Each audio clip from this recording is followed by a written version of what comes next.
کبریائی و برائی صرف اور صرف اللہ رب العالمین کے لیے لائق و زیبا ہے، اور بے شمار درود و سلام ہو اس ذات مبارکہ مطہرہ پر جس کو اللہ رب العالمین نے ہم انسان کی رشد و ہدایت کے لیے مبعوث فرمایا۔ صلی اللہ علیہ نبینا محمد۔ معزز احباب، سامعین کرام و سامعات، اولاد اللہ رب العالمین کی جانب سے عطا کردہ بیش قیمتی تحفہ ہے، ایک عظیم نعمت ہے۔ دراصل اس نعمت کا اندازہ ان لوگوں کو تو نہیں ہو پاتا ہے جنہیں یہ چیز جو نعمت میسر ہے، لیکن حقیقت آپ جانیں تو ان کے دل سے پوچھیں، ان کے دل کی کیا آرزو اور کیا تمنا ہے جو اس نعمت سے، اولاد کی نعمت سے محروم ہے۔ اور بجائے اس کے کہ میں کسی اور کا ذکر کروں، ذرا انبیاء علیہ السلام کے چند واقعات اور جو چند اقتباسات ہیں وہ اگر آپ کے سامنے ذکر کر دوں کہ کس طریقے سے ابراہیم علیہ السلام اور اسی طریقے سے زکریہ علیہ السلام اور یحییٰ علیہ السلام، خاص طور پر جب زکریہ علیہ السلام اپنے رب سے دعا کرتے ہیں،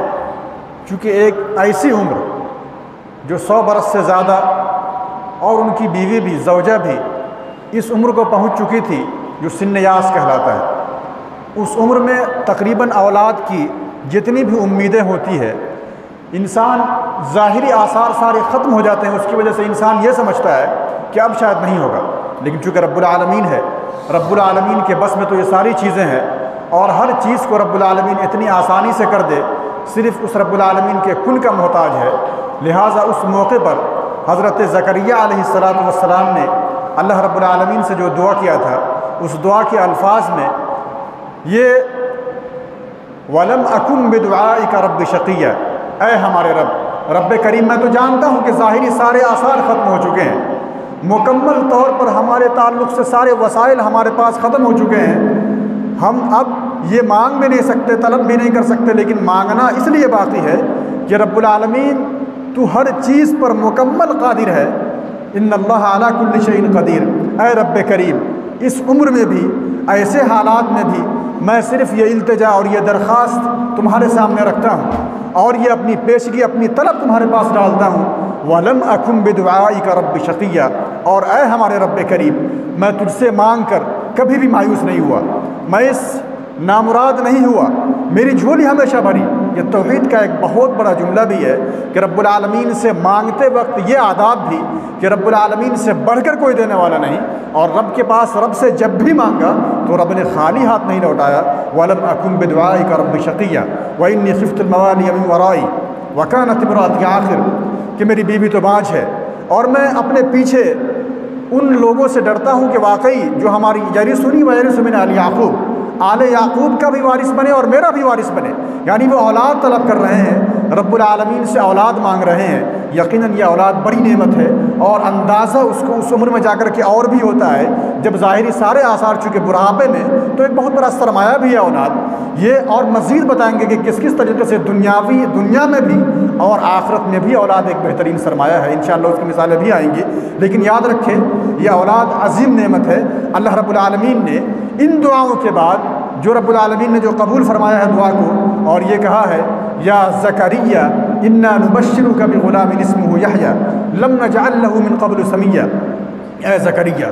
ہم تمہیں ایسے غلام کی بشارت دیتے ہیں، ایسے بچے کی خوشخبری دیتے ہیں جس کا نام یحییٰ ہوگا، اور رب العالمین نے یہ فرمایا کہ اس سے پہلے ہم نے ایسا نام کبھی بھی تجویز نہیں کیا۔ یہ رب العالمین نے خاص ہدایات، اور اس طریقے سے رب العالمین نے جو دعا کو قبول فرمایا تو دعاؤں میں نام بھی رکھ دیا، اور کہا کہ حقیقت میں اگر دعا مانگنے کا انداز ہو اور دعا مانگنے کا اگر طریقہ ہو تو یقیناً اس طریقے کے باوجود جو رب العالمین نے جو مانگنے کا جو طریقہ ہے، رب العالمین نے ان کی دعاؤں کو قبول فرمایا، اور اسی لیے اللہ رب العالمین نے کہا یا زکریا انا نبشرک بغلام اسمہ یحییٰ۔ اسی طریقے سے حضرت ابراہیم علیہ السلام اپنے عمر کے آخری لمحات میں جو بڑھاپے کا وقت ہے، اور یقیناً ظاہری سارے آثار ختم ہو چکے ہوتے ہیں، لیکن اس موقع پر بھی اللہ رب العالمین سے وہ دعا کرتے ہیں رب ھب لی من الصالحین، اللہ رب العالمین نے فبشرناہ بغلام حلیم کی بہترین بشارت سنائی کہ انہوں نے نیک اولاد، صالح اولاد کی دعا کیا، رب حب لی من الصالحین۔ تو چونکہ صالح اولاد میں صالحیت اور بردباری دونوں چیز شامل ہوتی ہے، تو رب العالمین نے فرمایا فبشرناہ بغلام حلیم، اللہ رب العالمین نے ایسے اولاد کی بشارت دی، اور بغلام حلیم کی مختصر سی وضاحت کریں گے انشاءاللہ۔ لیکن وہ غلام اور وہ بچہ جو عقل سلیم کے ساتھ ساتھ ایک اس اعتبار سے اور ایسا بہترین ہر اعتبار سے مکمل ہو، کامل ہو اور اکمل ہو، جو ہر چیز کو مکمل طور پر شعور کے ساتھ سمجھ سکے اور برداشت کر سکے، یہ غلام حلیم یہ بردباری کے ساتھ، چونکہ بچوں کی تربیت کے باب میں ایک یہ بھی چیز ہے، یقیناً آپ نے جان لیا کہ اولاد ایک عظیم نعمت ہے، اور اس اعتبار سے بھی کہ اولاد اس دنیا کا بھی سرمایہ ہے اور آخرت کا بھی سرمایہ ہے۔ اس حدیث پر غور کرے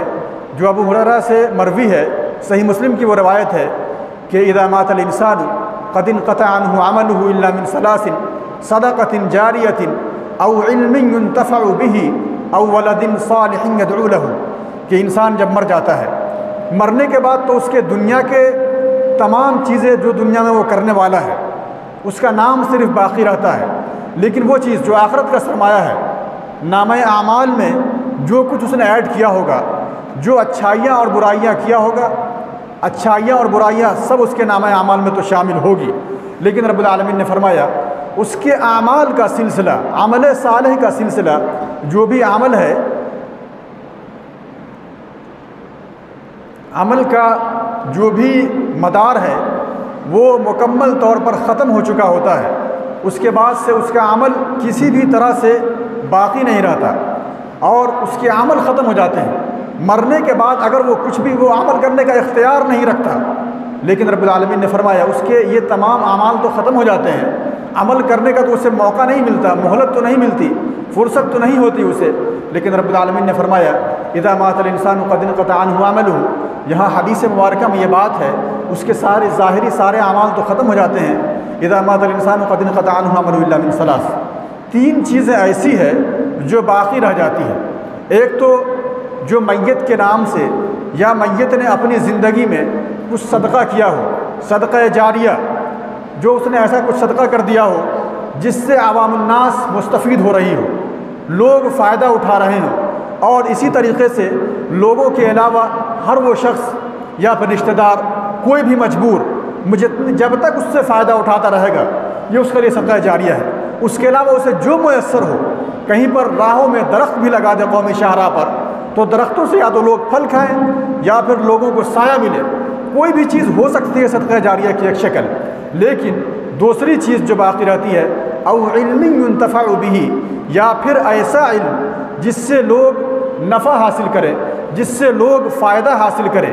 وہ علم جس سے لوگ دنیاوی طور پر اس قدر فائدہ حاصل کریں کہ وہ فائدہ حاصل کر کے اس کو دنیا میں بھی فائدہ ہو اور اس کی دنیا کے ساتھ ساتھ اس کی آخرت بھی سنور جائے۔ تو ایک تو علم کی یہ شکل، اور دوسرا وہ علم جس سے وہ کسی دنیاوی غرض کو بھی حاصل کر سکتے ہوں، تو یہ بھی ہو سکتا ہے۔ اس کے جتنے بھی عمل ہے، جو بھی اس نے علم دیا ہے، لوگوں کو کچھ بھی سکھایا ہے جس سے لوگ فلاح و بہبود کا کام کر رہے ہوں، جتنی بھی چیزیں ہوں، رب العالمین اس بات پر قادر ہے کہ وہ اسے جتنا بڑھا چڑھا کر کے دے، تو یہ رب العالمین جس طریقے سے انسانوں کو اس کا بدلہ دے، میت کو دے، یہ رب العالمین اس بات پر قادر ہے۔ لیکن تیسری ایک چیز جو استشہاد بھی ہے اور ہماری بحث بھی اسی سے ہے، او ولد صالح يدعو له،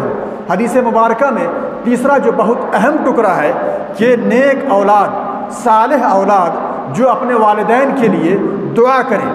دعا جو والدین کے لیے کرے، یہ اس سے پتہ چلا کہ اولاد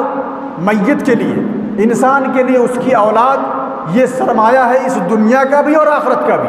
اگر وہ نیک ہو اور دعائیں کرے تو اس دنیا میں اس کے تمام اعمال تو ختم ہو جائیں گے مرنے کے بعد، لیکن اگر یہ اولاد دعا کرے گی تو یہ دعا کے ظاہری جو آثار ہیں، اس کے علاوہ اس کی جو نیکیاں ہیں، اس کے کیے گئے اچھے اعمال بھی جو اس کے والدین نے اسے سکھائے ہوں گے، اس کا انہیں اجر ملے گا۔ تو پتہ یہ چلا کہ یہ اولاد اس کی دنیا کے ساتھ ساتھ آخرت کا بھی سرمایہ ہے، اور یہ اولاد نسلوں کی حفاظت ہے، اور یہ اولاد تمام اعتبار سے یہ عظیم نعمت ہے۔ اب ذرا دیکھیں یہ ہم اس بات کے لیے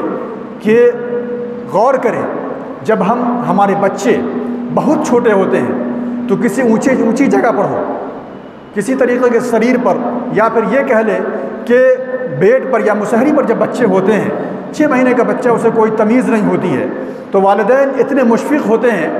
کہ اس کی مکمل نگرانی کرتے ہیں، اور اس نگرانی میں اگر وہ بچہ کہیں کنارے پر آ جائے تو والدین اتنے پریشان ہوتے ہیں کہ کہیں میرا بچہ گر نہ جائے، حالانکہ وہ گرے گا تو مختصر سی چوٹ لگے گی وغیرہ وغیرہ۔ اتنے پریشان ہوتے ہیں والدین کہ کہیں میرے بچے کو ذرا سی چوٹ نہ لگ جائے، ذرا سی تکلیف نہ ہو جائے۔ یہ والدین اپنے بچوں کے لیے اس دنیا میں پریشان ہوتے ہیں، اور یاد رکھیں یہ تو ایک چھوٹا بچہ ہے، لیکن یہ بچہ جب پرورش پا کر کے مزید بڑا ہوتا ہے تو یہ بچہ اگر جہنم کی طرف چلا جاتا ہے، یا پھر یہ ایسے اعمال کرے جو جہنم سے قریب ہو جاتا ہے، برباد ہو جاتا ہے، جو جہنم سے زیادہ دور نہیں ہوتا، تو یقیناً انسان کو اپنے والدین کو اپنے بچے کے لیے طرف تو ہوگی، اور طرف تو ہونی بھی چاہیے، اور یہ طرف ہر اعتبار سے ہوگی انشاءاللہ، یہ مزید وضاحت آئے گی۔ لیکن یہ اولاد کی تربیت کے بعد میں جو تربیت کا بہترین خاکہ ہے، اسی لیے اولاد کی تربیت میں جو لقمان حکیم علیہ السلام جس کے نام سے ایک پوری صورت ہے، وہ بھی جب اپنے بیٹے کو نصیحت کرتے تھے تو یہ بات اکثر کہا کرتے تھے، یا بنی انہا ان تک مثقال حبۃ من خردل فتکن فی صخرۃ او فی السماوات او فی الارض یأتی بها اللہ ان اللہ لطیف خبیر۔ اے میرے بیٹے، اگر تو رائی کے دانے کے برابر بھی کچھ بھی نیکی کرے گا، یقیناً وہ چٹانوں میں ہو یا پھر آسمانوں میں ہو، تو رب العالمین اسے لے آئے گا اور تمہارے نامہ اعمال میں شامل کرے گا، اور قیامت کے دن رب العالمین یہ اعمال چھوٹے بھی اگر ہوں گے تو یہ تمہیں دکھائے گا۔ یقیناً رب العالمین ان اللہ لطیف خبیر، اللہ رب العالمین باریک بین ہے اور ہر ایک باریک چیز کی بھی خبر رکھتا ہے۔ لہٰذا لقمان حکیم چونکہ ان کی حکمت ایسی مشہور تھی کہ وہ قرآن میں بھی ان کی حکمت کا تذکرہ ہوا، یقیناً وہ بڑے حکیم تھے، اسی لیے قرآن حکیم نے تربیت کے باب میں سب سے پہلے جو اپنی اولاد کو تربیت کرتے ہیں تو اس موقع پر وہ عقیدے کا درس دیتے ہیں۔ اولاد کو ہم جس چیز سے بھی اس دنیا میں منع کریں، ہو سکتا ہے کہ بچے کو جس چیز سے منع کرے اس کے قریب جائے، لیکن شاید اس کو رب العالمین سے ڈرائیں، عقیدے کا درس دیں اور اللہ رب العالمین کی طاقت کے بارے میں اسے بتائیں، تو ہو سکتا ہے اسی لیے درس دے رہے ہیں لقمان حکیم علیہ السلام، اے میرے بیٹے، رائی کے دانے کے برابر بھی کوئی نوکی ہوگی تو رب العالمین اسے ضرور لائے گا قیامت کے دن۔ رب العالمین ہر ایک چیز کی مکمل خبر رکھتا ہے اور مکمل نگہبان ہے۔ اور اسی طریقے سے لقمان حکیم علیہ السلام اخلاقیات کا بھی درس دے رہے ہیں۔ انسان جب اس کو علم ہوتا ہے، جب اسے عقل ہوتی ہے، شعور ہوتا ہے، دولت آتی ہے، مال و دولت آتی ہے، دولت اور ثروت بھی ایک فتنہ تو ہے، لیکن یہ ایک نعمت تو ہے یقیناً، لیکن بسا اوقات ایک فتنہ بھی ہے۔ علم اور اس کا بھی ایک زوم ہوتا ہے۔ اسی طریقے سے لقمان حکیم علیہ السلام نے اپنے بیٹے کو اخلاقیات کا درس دیا۔ اخلاقیات کے درس میں ایک خاص بات کہا، وَلَا تُسَعِّرْ خَدَّكَ لِلنَّاسِ، اے میرے بیٹے جب لوگوں سے ملاقات کرو تو اپنے منہ کو موڑ کر کے ملاقات نہ کرو، پیشانیوں پر ول نہ آ جائے، ایسی ملاقات نہ کرو بلکہ خندہ پیشانی سے ملو۔ وَلَا تُسَعِّرْ خَدَّكَ لِلنَّاسِ وَلَا تَمْشِ فِي الْأَرْضِ مَرَحًا، اے میرے بیٹے زمین میں اترا کر کے نہ چلو، اس حالت میں زمین میں نہ چلو کہ ایسا معلوم ہو کہ ایک بہت بڑا آدمی چل رہا ہے۔ اخلاقیات کا درس دیا، وَلَا تَمْشِ فِي الْأَرْضِ مَرَحًا إِنَّ اللَّهَ لَا يُحِبُّ كُلَّ مُخْتَالٍ فَخُورٍ، رب العالمین حد اترانے والے اور فخر کرنے والے کو پسند نہیں کرتا۔ یہ اخلاقیات کا خاص درس، اگر کسی کو زوم ہے، کسی بھی چیز کا اگر زوم ہے تو رب العالمین کی آتا ہے، اس میں رب العالمین کا فضل ہے، اللہ رب العالمین کا فضل ہے، ہمیں کس چیز کا زوم ہے، اور ہمیں تو شکر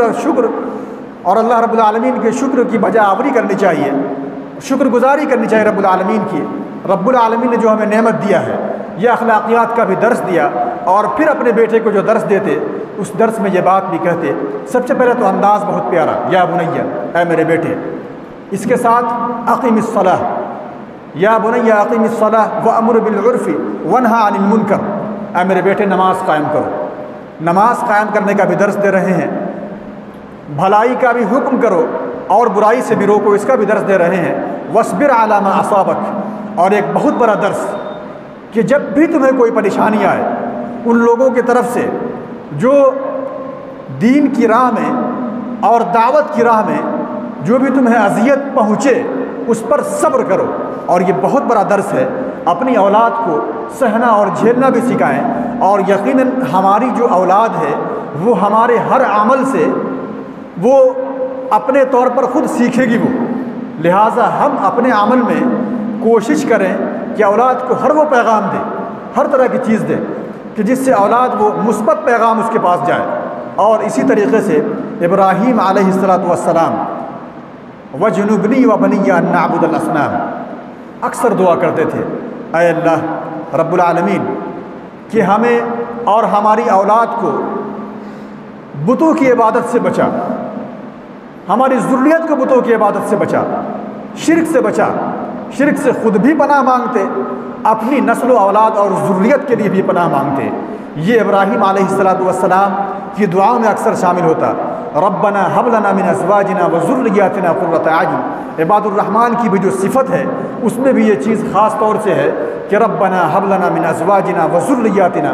ہماری بیویوں اور ہماری اولاد کو ہمارے لیے ہماری آنکھوں کی ٹھنڈک بنا دے. وذرياتنا قرۃ اعین وجعلنا للمتقین اماما, اور اے ہمارے رب کریم ہمیں متقیوں کا امام بنا. یقیناً ظاہر ہے متقیوں کا امام بنا.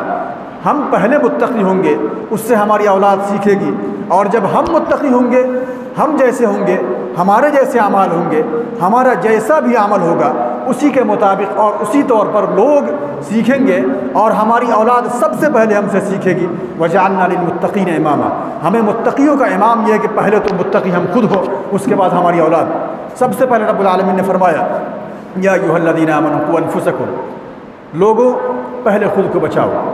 پہلے خود کو بچاؤ. یا ایھا الذین آمنوا قوا انفسکم واہلیکم نارا, اور پھر اپنے اہل و عیال کو اس جہنم کی آگ سے بچاؤ. وقودھا الناس والحجارہ, جس کا ایندھن انسان اور پتھر ہے. بہت پرانے دور میں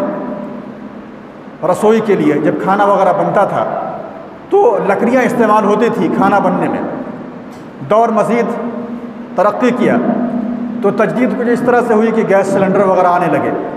تو لکڑی کے بعد گیس سلنڈر وغیرہ, گیس ایندھن بنا. اس کے بعد اب وہ چیزیں بھی ہو سکتا ہے کہ الیکٹرانک چیزیں بھی اتنی عام ہو جائے کہ لوگ اس پر پھر کھانا بنانا شروع کریں. 20 سال میں ہو سکتا ہے کہ وہ بھی چیز عام ہو جائے. تو ایندھن وقت اور حالات کے اعتبار سے بدلتا رہا یہ کھانا بننے کے لیے. لیکن یاد رکھیں اسی ایندھن میں اللہ رب العالمین نے فرمایا لوگوں خود کو اور اپنے اہل و عیال کو اس آگ سے بچاؤ جس کا ایندھن انسان اور پتھر ہے. یہ تو اس دنیا میں ایندھن لکڑیاں اور بہت ساری چیزیں ہیں, لیکن آخرت میں وہ جو جہنم کی جو آگ ہے, اس جہنم کی آگ کی جو صفت ہے اس کے بارے میں ہم سب جانتے ہوں گے کہ جہنم کی آگ یقیناً وہ بڑا عذاب ہے. اس عذاب میں جو اصل ایندھن ہے اللہ رب العالمین نے فرمایا جس کا ایندھن پتھر ہے اور انسان ہے, جس کا ایندھن انسان اور پتھر ہے. اور اسی طریقے سے بعض مقامات پر جس کا ایندھن جن و انس ہے. جن و انس یاد رکھیں یہ ایک قسم کی توبیخ بھی ہے, ایک قسم کی زجر بھی ہے, اور اللہ رب العالمین کی طرف سے ایک قسم کی پھٹکار بھی ہے کہ اگر تم اپنے برے اعمال سے باز نہ آئے تو انسان تو جہنم کا ایندھن بھی ہے. لہٰذا اپنی اولاد کو اس آگ سے بچائیں جس کا ایندھن انسان اور پتھر ہے. اسی طریقے سے رب العالمین اکثر مقامات پر تربیت اولاد کے باب میں وہ خاص اور ایک بہت اہم گفتگو جو والد اور اولاد کے درمیان جو گفتگو ہو رہی ہے, حضرت ابراہیم علیہ السلام ابراہیم علیہ السلام کی زندگی اللہ رب العالمین نے فرمایا لقد کان لکم فی رسول اللہ اسوۃ حسنہ. ہمارے لیے اس امت میں اس شریعت میں جو ہمارے لیے بہترین اسوہ ہے محمد صلی اللہ علیہ وسلم کی زندگی ہے, بہترین نمونہ ہے. لیکن محمد صلی اللہ علیہ وسلم کی زندگی بہترین نمونہ ہے, اس کے ساتھ ساتھ قرآن کریم میں دوسرے جس نبی کو ہمارے لیے آئیڈیل بنایا گیا محمد صلی اللہ علیہ وسلم کے علاوہ جس نبی کی زندگی میں ہمارے لیے بہترین نمونہ ہے وہ ابراہیم علیہ السلام بھی ہیں. قد کانت لکم اسوۃ حسنۃ فی ابراہیم, تمہارے لیے ابراہیم علیہ السلام کی زندگی میں بھی بہترین نمونہ ہے. ابراہیم علیہ السلام کی زندگی جب وہ اپنے اولاد سے گفتگو کر رہے ہیں، تبادلہ خیال کر رہے ہیں اور رائے مانگ رہے ہیں، اظہار خیال کرو بیٹے۔ کیوں؟ کس لیے کہ جب وہ خواب میں دیکھتے ہیں یا بنی انی ارا فی المنام انی اذبحک فانظر ماذا تری، اے میرے بیٹے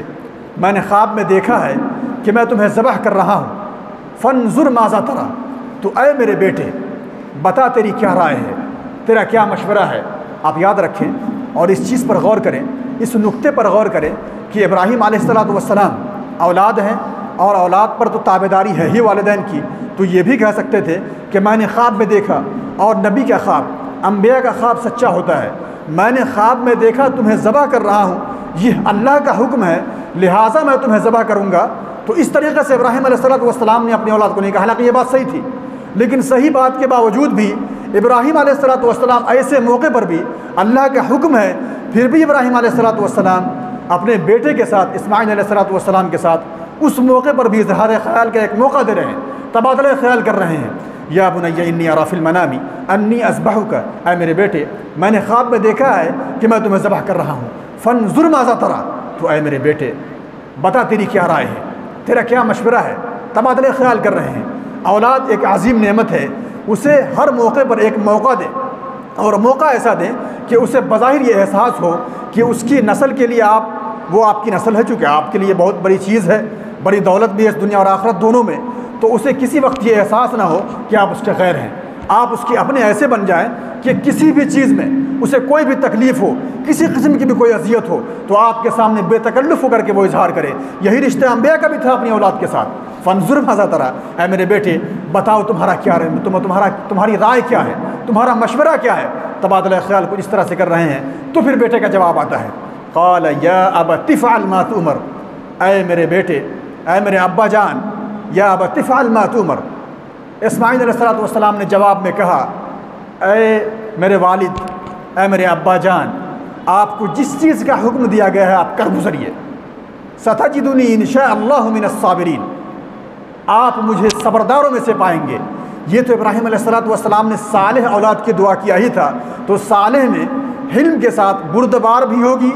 صبردار بھی ہوگی، یہ ساری چیزیں صالحیت میں شامل ہوتی ہے۔ جب صبردار اولاد ہوگی اور اولاد کی کچھ اس طرح تربیت ہوگی، اسے ہر موقع پر اپنی عظیم چیز، عظیم نعمت، اور ہر موقع پر اس سے تبادلہ خیال کیا جائے گا تو اولاد یقیناً والدین سے قریب ہوگی، اور کچھ اسی طرح کا جواب ہوگا۔ تو پتہ یہ چلا کہ اسماعیل بیٹا ہو اس سے پہلے باپ کو ابراہیم بننا پڑے گا، اور یہ بہت اہم ہے۔ تربیت کے باب میں یہ ساری چیزیں یقیناً انسان تو چاہتا ہے اسے ہر طرح کا منصب ملے، ہر طرح کی دولت ملے، ثروت ملے، شہرت ملے، یہ شہرت بھی انسان چاہتا ہے، حالانکہ یہ شہرت کوئی بڑی چیز نہیں ہے۔ مشہور تو ہوتا ہے انسان، مشہور تو سب ہوتے ہیں، لیکن شہرت مقبول بنے انسان، مشہور کم، مشہور سے زیادہ مقبول بنے، جتنے لوگ جانیں قبولیت کے ساتھ جانیں، اچھے ناموں سے پکارے، ورنہ برے اور بدمعاش لوگ بھی مشہور ہوتے ہیں۔ شہرت ملے، عزت ملے، اور ایسی شہرت ملے کہ بہت بڑا ہو۔ یقیناً ابراہیم علیہ السلام، اللہ رب العالمین نے جب ایک بڑے منصب کا اعلان کیا، اور ابراہیم علیہ السلام کو جب اللہ رب العالمین نے کہا کہ اے ابراہیم انی جاعلک للناس اماما، میں اے ابراہیم علیہ السلام میں آپ کو لوگوں کا امام بنانے والا ہوں۔ آپ یاد رکھیں، ہر آدمی اس دنیا میں بھی، لوگ بھی، عام لوگوں کو آپ نے دیکھا ہوگا، جب اسے کوئی عہدہ ملتا ہے تو وہ چاہتا ہے کہ یہ عہدہ ہمیں ملے اور ہماری اولاد یا تو اس لائق ہو یا پھر ہم اس کو عہدہ دے دیں، وغیرہ وغیرہ۔ تو اس موقع پر ابراہیم علیہ السلام کو یہ بڑا عہدہ، یہ بڑا اعزاز جو رب العالمین کی طرف سے مل رہا ہے، انی جاعلک للناس اماما، میں آپ کو لوگوں کا امام بنانے والا ہوں، تو اس موقع پر اپنی اولاد کو نہیں بھول رہے ہیں۔ قال ومن ذریتی، ابراہیم علیہ السلام نے ایسے موقع پر کہا، اے رب کریم تو پھر میری ذریت کا بھی کیا ہوگا؟ کاش کہ یہ عہدہ جو مجھے مل رہا ہے، یہ منصب جو مجھے مل رہا ہے، میری ذریت کا کیا ہوگا؟ کاش میری ذریت کو بھی یہ عہدہ ملتا۔ قال ومن ذریتی، میری ذریت کا کیا ہوگا، میری نسل کا کیا ہوگا، کیا انہیں بھی یہ عہدہ ملے گا؟ رب العالمین نے ایک بڑا قاعدہ بیان کر دیا، ایک عظیم قاعدہ۔ اس قاعدے سے بڑھ کر کوئی قاعدہ نہیں ہے کہ اگر لائق ہوگا تو بنے گا، اور اگر نالائق ہوگا تو اسے عہدہ نہیں ملے گا۔ باپ کا عہدہ، باپ کا منصب باپ تک ہی رہ جائے گا۔ اللہ رب العالمین نے جواب میں کہا قال ومن ذریتی قال لا ینال عہد الظالمین، کہ میرا جو عہد ہے یہ میرے ظالم جو بندے ہوں گے، جو نالائق ہوں گے، جو اللہ رب العالمین کے دین کو صحیح طور پر نافذ نہیں کریں گے یا پھر اس لائق نہیں ہوں گے، تو رب العالمین کا عہد ظالموں کو نہیں ملتا۔ یہ رب نے ایک عام قاعدہ بیان کر دیا، لہٰذا منصب بھی ملے گا تو اسی کو جو لائق ہوگا۔ اگر اولاد لائق ہوگی تو منصب ملے گا، اور اگر اولاد لائق نہیں، اس سے پتہ یہ چلا کہ ہر شخص، یہاں تک کہ انبیاء علیہم الصلاۃ تک، انبیاء علیہم الصلاۃ کی زندگی کو بھی دیکھیں تو انہیں بھی یہ فکر ہوتی تھی کہ اگر منصب ہمیں ملا ہے، جاہ و حشمت ہمیں ملی ہے، دولت ہمیں ملی ہے، تو ہماری اولاد کو بھی ملے۔ تو یقیناً ہم اپنی اولاد کے لیے اگر بہتری چاہتے ہیں، ہم اگر یہ چاہتے ہیں کہ ہماری اولاد بہت بہتر بنے، تو ہمیں اس بات کی کوشش بھی کرنی ہوگی، مکمل طور پر کوشش کرنی ہوگی کہ ہم اپنی اولاد کو اس لائق بنائیں، ہم اپنی اولاد کو اخلاقیات کا درس دیں۔ اور اسی طریقے سے میں وہ بات جو کسی وجہ سے میرے ذہن سے وہ بات نکل گئی، اپنی اولاد کی تربیت میں چند موانع ہیں جو ایک بڑے رائٹر نے سعودی عرب میں ایک عربی میں ایک رسالہ اور ایک مجلہ لکھا تھا تربیت اولاد کے باب میں۔ بڑی عظیم بات ہے، بڑی عظیم گفتگو میں یہ چیز ہے۔ بسا اوقات ہم انسانوں کی اپنی اولاد ہوتی ہے، اولاد ایک سے زیادہ بھی ہوتی ہے، 4 5 2 3 جتنی بھی اولاد ہو، اولاد میں بسا اوقات ہم سے جب کوئی سوال کرتا ہے کہ آپ کی اولاد کا کیا حال ہے، آپ کی اس اولاد کا کیا ہوا، تو بسا اوقات چونکہ ہم انسان ہیں، ہم انسانوں سے یہ کمی ممکن ہے تو تفوق کرتے ہیں، امتیاز دیتے ہیں۔ بسا اوقات اولاد کے درمیان ہم ایک قسم کی مختصر سی تفریق ہی کرتے ہیں، حالانکہ یہ تفریق جائز اور بجا تو ہوتی ہے۔ بسا اوقات ایک اولاد کسی چیز میں ایک دوسرے سے تیز تو ہو سکتی ہے، تو ہم سے ایک تساہل، ایک غلطی تو یہ ہو جاتی ہے کہ ہم کہتے ہیں کہ ہماری فلاں اولاد فلاں سے زیادہ تیز ہے، یا فلاں اولاد فلاں سے زیادہ قابل ہے۔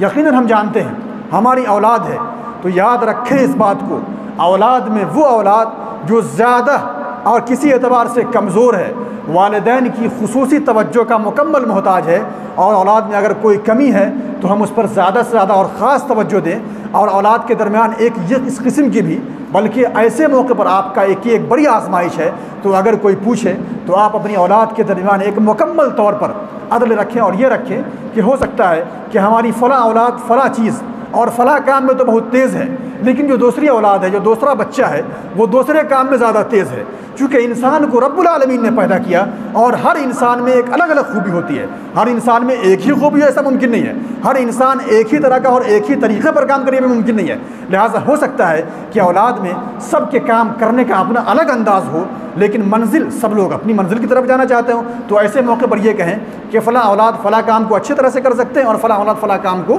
اچھی طرح سے کر سکتے ہیں، اور فلاں اولاد فلاں کام میں تیز ہے۔ اس سے کیا ہوگا کہ اللہ کے رسول صلی اللہ علیہ وسلم نے جس موقع پر، چونکہ بچوں کی تربیت کے باب میں یہ بہت اہم ہے، معاذ اور معوذ ابن عفرا کا جو واقعہ ہے، جو ابو جہل کو قتل کرتے ہیں، اور دونوں حدیثوں میں آتا ہے کہ باز کی طرف وہ حملہ کرتے ہیں، اور دونوں بڑے چھوٹے بچے ہوتے ہیں، حملہ کر کے دونوں بھائیوں نے ابو جہل کو مار گرایا، اور ابو جہل کو مار گرایا۔ اس کے بعد چونکہ سب سے پہلے تو سوال کیا انہوں نے حضرت عبداللہ بن مسعود سے کہ چچا ابو جہل کون ہے؟ تو کہا کہ فلاں شخص اس بھیڑ میں کھڑا ہوا۔ چنانچہ ان دونوں بچوں نے جیسے دیکھا تو ابو جہل پر وہ باز کی طرح حملہ کرنے لگے اور ٹوٹ پڑے، اور جیسے ابو جہل کو دونوں بھائیوں نے مار گرایا، ایک آخری رمق اس کی باقی تھی تو اس کو ہلاک کیا حضرت عبداللہ بن مسعود نے، آخری رمق کو۔ تو وہ دونوں کے دونوں تلوار لے کر کے محمد صلی اللہ علیہ وسلم کی بارگاہ میں پہنچے۔ رسول کریم صلی اللہ علیہ وسلم کی بارگاہ میں جب دونوں بچے پہنچتے ہیں، اس لیے کہ رسول اللہ صلی اللہ علیہ وسلم کو یہ بتایا، دونوں بچوں نے اپنی تلواریں دکھائی کہ یا رسول اللہ، ہم دونوں نے مل کر ابو جہل کو قتل کیا ہے۔ تو اس موقع پر جو عظیم تربیت کے باب میں بہت اہم بات ہے، محمد صلی اللہ علیہ وسلم نے فرمایا تھا کہ تم دونوں کی شرکت برابر کی ہے، تم دونوں کی کوشش برابر کی ہے، تم دونوں نے برابر کی شرکت کی، برابر کی محنت کی۔ ہو سکتا ہے کسی ایک کی محنت زیادہ رہی ہو یا کم بھی رہی ہو، لیکن محمد صلی اللہ علیہ وسلم نے کسی ایک کو مایوس نہیں کیا، بلکہ کہا کہ دونوں کی محنت برابر کی تھی، دونوں کی کوشش برابر کی تھی، اس کافر کو مار گرانے میں دونوں کی کوشش برابر کی تھی۔ تو تربیت کے باب میں یہ بات بھی بہت اہم ہے، کسی ایک کی زیادہ تعریف نہیں، اور کسی ایک کو اتنا گرانا دے کہ اس کا حوصلہ اتنا پست ہو جائے، بلکہ حوصلہ اتنا بلند ہو کہ اولاد اس لائق بنے اور وہ کوشش کرے اور اسے کوشش کرنے میں وہ لطف ملے اور اس طریقے سے جو اس کی کمی اور کوتاہی ہے اس کی وہ اصلاح خود بھی کرے۔ اور چونکہ والدین کا تو اپنا ایک اہم، ہر والدین کو دکھ ہوتا ہے اور درد ہوتا ہے اپنی اولاد کے لیے، اپنی اولاد کے تعلق سے ہر والدین کے ذہن میں ایک بات ہوتی ہے کہ ہماری ہر اولاد کامیاب ہو، یقیناً ہر کوئی چاہتا ہے، لیکن یاد رکھیں جو ہماری اولاد کسی بھی اعتبار سے اگر کہیں اس کے اندر کوئی کمی ہے تو تربیت کے باب میں ہم لوگ کسی بھی طریقے سے اس کے درمیان امتیاز نہ کریں، اور اگر ہمیں بظاہر لگتا ہے کہ کسی اعتبار سے کوئی کمی ہے تو والدین سے بہتر اپنی اولاد کو کوئی سمجھ بھی نہیں سکتا، لہٰذا اس کمی کے تعلق سے آپ کو جیسے بھی ہو سکے اس کی اصلاح کریں، اور یقیناً اگر کسی طرح کی آپ کو اذیت اپنی اولاد کی طرف سے پہنچتی ہے تو یہ بھی ایک گناہوں کا کفارہ ہے۔ اللہ رب العالمین اگر اس اولاد کو بہتر بنا دے تو دنیا اور آخرت دونوں کے لیے آپ کے لیے سرمایہ ہے، لہٰذا تربیت کے باب میں یہ تربیت اولاد کا ایک بہت اہم موضوع تھا، لیکن چونکہ بڑی خاص باتیں، بہت اہم باتیں، بہت عام باتیں آپ لوگوں نے سنی ہیں، تربیت اولاد میں کچھ جو موانع ہیں جس اعتبار سے لوگ تربیت اولاد کی تربیت میں بہت پیچھے جا رہے ہیں اور انہیں سمجھ میں نہیں آتا ہے کہ تربیت کیسے کریں۔ رسول کریم صلی اللہ علیہ وسلم کے زمانے میں حضرت انس بن مالک آپ صلی اللہ علیہ وسلم کے پاس 10 سال رہے۔ حدیثوں کے اندر آتا ہے کہ بچہ چونکہ اس کی فطرت ہوتی ہے بچے کی، 10 سال رہے اور کبھی آپ صلی اللہ علیہ وسلم نے اف تک نہیں کہا۔ تربیت کے باب میں یہ نظر انداز بھی بہت اہم ہے۔ اسی طریقے سے ایک موقع پر انس بن مالک کچھ چند مہمان آئے تھے آپ صلی اللہ علیہ وسلم کے پاس، تو کہا کہ جاؤ کچھ سامان لے آؤ۔ چنانچہ بچے اپنی فطرت کے اعتبار سے کہیں گئے اور کھیل کود میں گم ہو گئے، وہیں لگ گئے، وہ بڑی دیر ہو گئی۔ محمد صلی اللہ علیہ وسلم خود نکلے آپ صلی اللہ علیہ وسلم اور خود کام کیا اور بچے کو دیکھا اور دیکھ کر کے انہیں اف تک نہیں کہا اور کام خود کیا۔ اس سے پتہ یہ چلا کہ بسا اوقات بچے اپنی فطرت سے مجبور بھی ہیں، اس کی تربیت کریں تو اچھے انداز سے کریں، دوستوں میں اس کو رسوا نہ کرنا، یہ بھی ایک تربیت کے باب میں بہت اہم چیزیں ہیں۔ اور اسی طریقے سے بچہ اپنی فطرت میں اگر ہے تو اس کو اسی فطرت میں رکھ کر اس کی تربیت کرنی ہے، اور ہماری اولاد ہم سے اتنی دور نہ ہو جائے کہ بڑی دور چلی جائے، لہٰذا اس کے اللہ رب العالمین کا خوف اس کے ذہنوں میں ڈالتے رہیں۔ تو اللہ رب العالمین کا جب خوف اس کے ذہنوں میں آئے گا تو اگر کوئی غلط کام کرے یا کچھ بھی برا کام کرے تو اس کے ذہن میں یہ بات ڈال دیں کہ اللہ رب العالمین ہر ایک چیز کا حساب لیتا ہے، اللہ رب العالمین بہت باریک بین ہے۔ تو اس طریقے سے اولاد یہ ایک عظیم نعمت تو ہے، لیکن اس عظیم نعمت کو ہم عظیم نعمت بھی سمجھیں،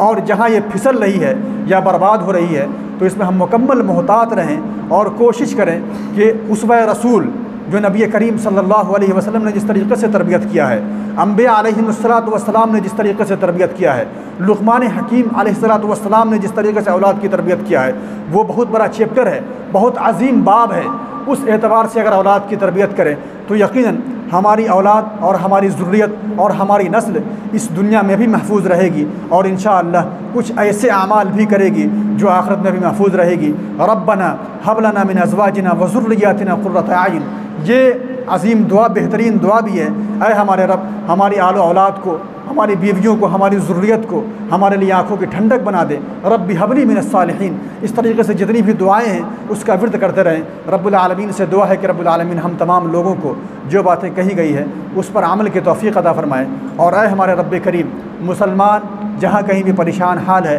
اے ہمارے رب کریم اس کی مدد فرما، اور ایسے مریض